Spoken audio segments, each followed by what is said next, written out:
संसद में चुनाव सुधार और वंदे मातरम पर चर्चा चल रही है, लेकिन विपक्ष के नेता राहुल गांधी दूसरे मुद्दे पर चर्चा का केंद्र बन गए।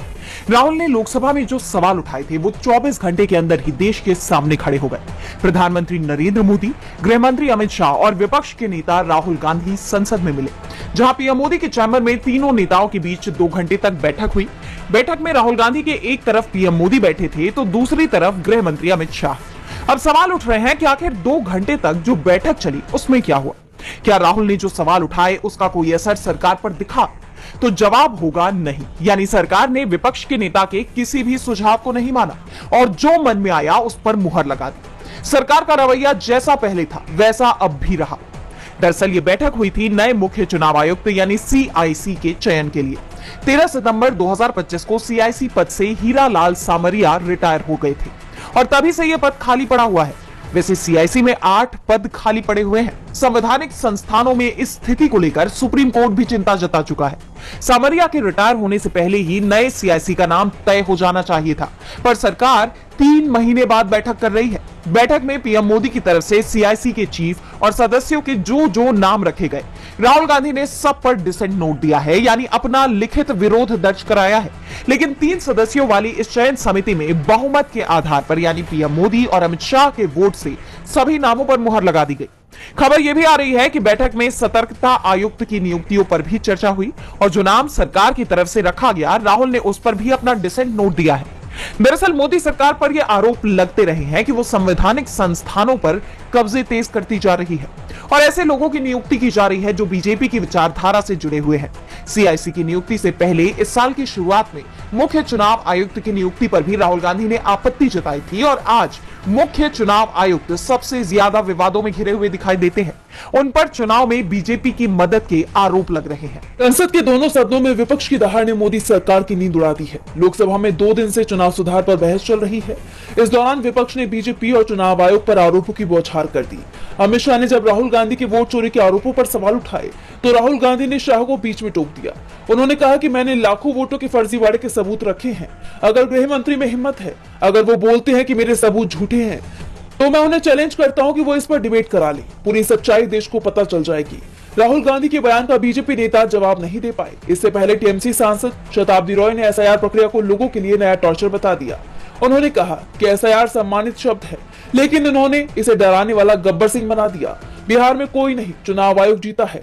SIR क्या करेगा पता नहीं, लेकिन देश के लोगों को बेइज्जत कर दिया। 80 साल के बुजुर्ग भी अपना नाम खोज रहे हैं। वहीं सपा सांसद डिंपल यादव ने भी चुनाव आयोग पर सरकार के लिए पूरी तरह समर्पित होकर काम करने के आरोप लगाए। उन्होंने कहा, हमने उत्तर प्रदेश के उपचुनावों में देखा है कि किस तरह वोटों की धांधली हुई, कि किस तरह बीजेपी ने मनमानी करी और लगातार चुनाव आयोग को शिकायत करने के बावजूद भी चुनाव आयोग ने कोई भी एक्शन नहीं लिया।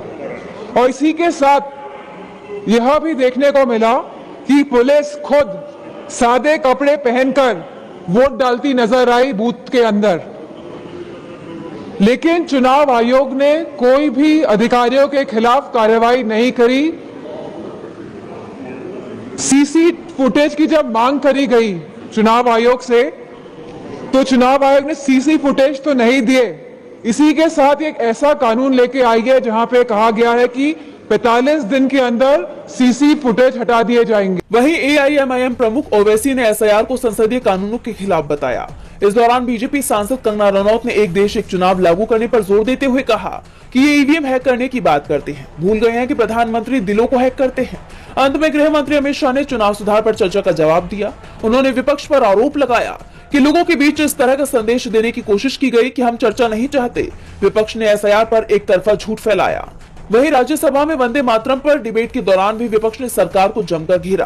कांग्रेस सांसद जयराम रमेश ने तंज कसते हुए कहा कि चले थे हिस्टोरियन बनने, बन गए डिस्टोरियन, यानी दोनों ही सदनों का पारा हाई दिखाई दिया। बिहार में हुई SIR प्रक्रिया को लेकर चुनाव आयोग पहले से ही कई सवालों से घिरा हुआ है और अब जो खुलासा सामने आया है उसने आयोग की मंशा पर उठते इन सवालों को और गहरा कर दिया है।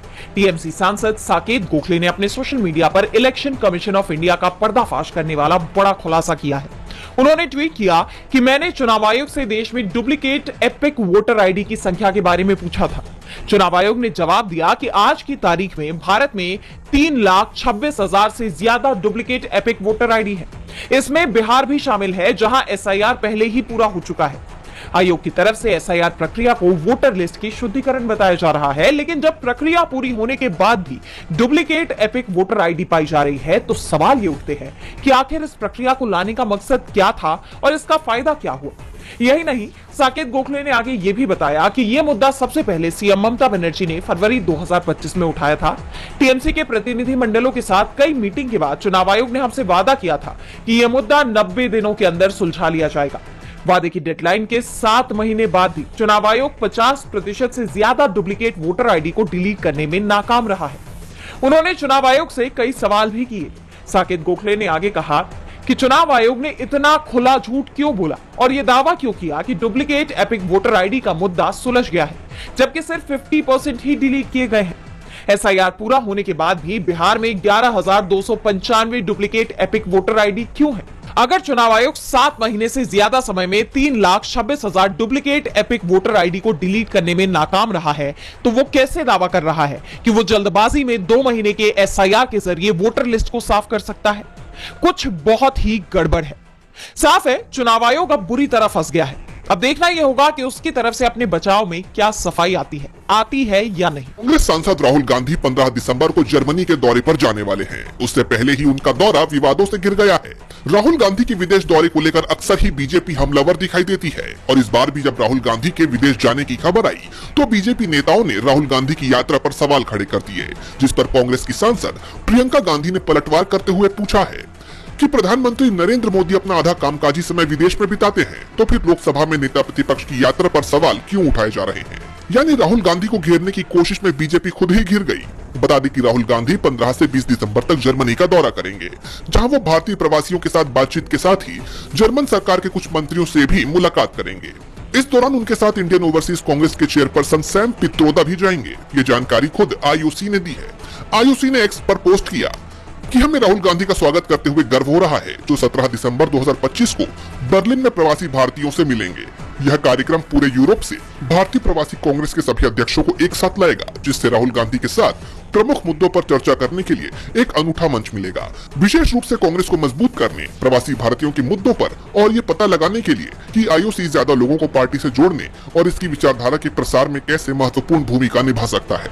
इस 4 दिवसीय दौरे का पूरा शेड्यूल भी जल्दी जारी कर दिया जाएगा। जब से राहुल गांधी के इस दौरे की खबर सामने आई है, तब से उनका ये दौरा सुर्खियों में आ गया है। जिस तरह से इस पर बीजेपी की प्रतिक्रिया आ रही है, उससे सवाल उठ रहे हैं कि क्या राहुल गांधी के विदेश दौरे से बीजेपी घबरा गई है? एक हफ्ते से इंडिगो एयरलाइंस में मची अफरा तफरी और हजारों फ्लाइट कैंसिल होने के चलते यात्रियों को हुई भारी परेशानी के मामले में अब दिल्ली हाईकोर्ट ने केंद्र सरकार और इंडिगो एयरलाइन को जमकर फटकार लगाई।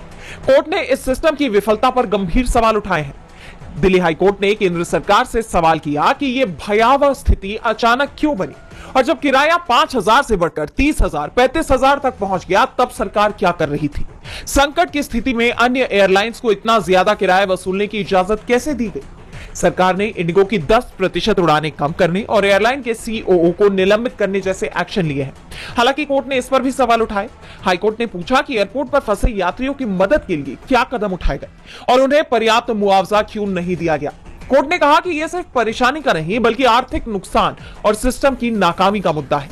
इस पर एएसजी चेतन शर्मा ने कोर्ट को बताया कि सरकार ने किराए की अधिकतम सीमा तय कर दी है और पायलटों के ड्यूटी टाइमिंग यानी एफडीटीएल नियमों को लागू करने में देरी के लिए एयरलाइन ने ही एक्सटेंशन मांगा था। कोर्ट ने पायलट्स के ड्यूटी टाइमिंग नियमों को समय पर लागू न करने पर भी चिंता जताई। हाईकोर्ट ने साफ कहा कि इंडिगो समय रहते पर्याप्त पायलटों की नियुक्ति नहीं कर पाया, जिसके चलते ये नियम पूरे नहीं हो सके। दिल्ली हाईकोर्ट ने इंडिगो सरकार और डीजीसीए को यह सुनिश्चित करने का निर्देश दिया है कि फंसे हुए यात्रियों को उचित मुआवजा मिले। अब इस मामले की अगली सुनवाई 22 जनवरी 2026 को होगी। कोर्ट ने सभी पक्षों से तब तक अपने जवाब और मामले की जांच रिपोर्ट सीलबंद लिफाफे में पेश करने को कहा है। अब इन सब के बीच सभी की निगाहें अगली सुनवाई पर टिकी हुई हैं। सुप्रीम कोर्ट के आदेश के बाद केंद्र सरकार पश्चिम बंगाल को मनरेगा के लिए फंड देने को तैयार हो गई, लेकिन बदले में कई शर्तें लगा दी, जिस पर पश्चिम बंगाल की सीएम ममता बनर्जी भड़क उठी। यहाँ तक कि कूच बिहार की रैली में उन्होंने मंच पर उस आदेश की कॉपी को भी फाड़ दिया। दरअसल केंद्र सरकार ने पश्चिम बंगाल में ग्रामीण रोजगार योजना के के लागू होने को निलंबित करने के करीब 3 साल बाद कुछ शर्तों और विधायी उपायों को लागू करके पश्चिम बंगाल में मनरेगा को तत्काल प्रभाव से फिर से शुरू करने का आदेश दिया है और इसी आदेश से ममता बनर्जी का गुस्सा फूट पड़ा। कूच बिहार में उन्होंने जनसभा के दौरान मनरेगा से जुड़े नए नियमों वाले आदेश की कॉपी को ही फाड़ दिया। सीएम ममता ने जनसभा को संबोधित करते हुए बताया कि केंद्र की तरफ से उन्हें एक पत्र मिला जिसमें कुछ शर्तों के साथ कहा गया कि 6 दिसंबर से तिमाही लेबर बजट जमा करना होगा। उन्होंने आगे सवाल उठाया कि अब ऐसा करने का समय बचा कहाँ है, अगले साल राज्य में चुनाव है और अब ये आदेश दिए जा रहे हैं। ममता ने केंद्र सरकार को आड़े हाथों लेते हुए रैली में कहा कि आप लोगों को कब ट्रेनिंग देंगे और कब नौकरियां देंगे, ये कागज का टुकड़ा बेकार है, हम फिर से सत्ता में लौटेंगे। कर्मश्री योजना के तहत हम 70 दिन का काम दे रहे हैं, हम इसे बढ़ाकर आप 100 दिन का करेंगे। हमें आपकी दया नहीं चाहिए, हम आपसे भीख नहीं मांग रहे, इसलिए मैं ये नोट फाड़ रही हूँ। मुझे लगता है कि ये हमारे लिए अपमानजनक है। চাইনা তাই এই কাগজটাকে এটা আমার নোট। सीएम ममता यही नहीं रुकी, उन्होंने यहाँ तक कह दिया कि बंगाल कभी झुका नहीं है और न ही आगे कभी झुकेगा। बंगाल जानता है कि सर उठाकर कैसे चलना है। जैसा आप जानते हैं कि केंद्र सरकार ने 9 मार्च 2022 में पश्चिम बंगाल को मनरेगा योजना के लिए फंड जारी करना बंद कर दिया था और अब कोर्ट के आदेश के बाद राज्य में इसे तत्काल प्रभाव से लागू करने की बात कही गई है, जिस पर ममता का गुस्सा फूट पड़ा। बीजेपी पर स्वच्छ भारत, बेटी बचाओ बेटी पढ़ाओ और किसान सेवा जैसी सरकारी योजनाओं के नाम पर जनता से अवैध रूप से चंदा जमा करने का आरोप लगा है और इसका खुलासा एक आरटीआई में हुआ है। एक आरटीआई के जरिए पता चला है कि बीजेपी को इन योजनाओं के लिए चंदा जुटाने की कोई भी परमिशन न तो केंद्र सरकार के किसी मंत्रालय से मिली थी और न ही पीएमओ से। द वायर में छपी एक रिपोर्ट के मुताबिक इन स्कीम्स के तहत बीजेपी को डोनेशन लेने की किसी भी तरह की कोई परमिशन नहीं है। यहाँ तक कि पार्टी के नमो ऐप और NarendraModi.in पोर्टल आज भी अपने डोनेशन पेजेस पर इन सरकारी योजनाओं में योगदान देने का ऑप्शन दिखा रहे हैं। चूंकि पार्टी को ऐसी कोई परमिशन नहीं है, इसलिए इसे अवैध करार दे दिया गया है।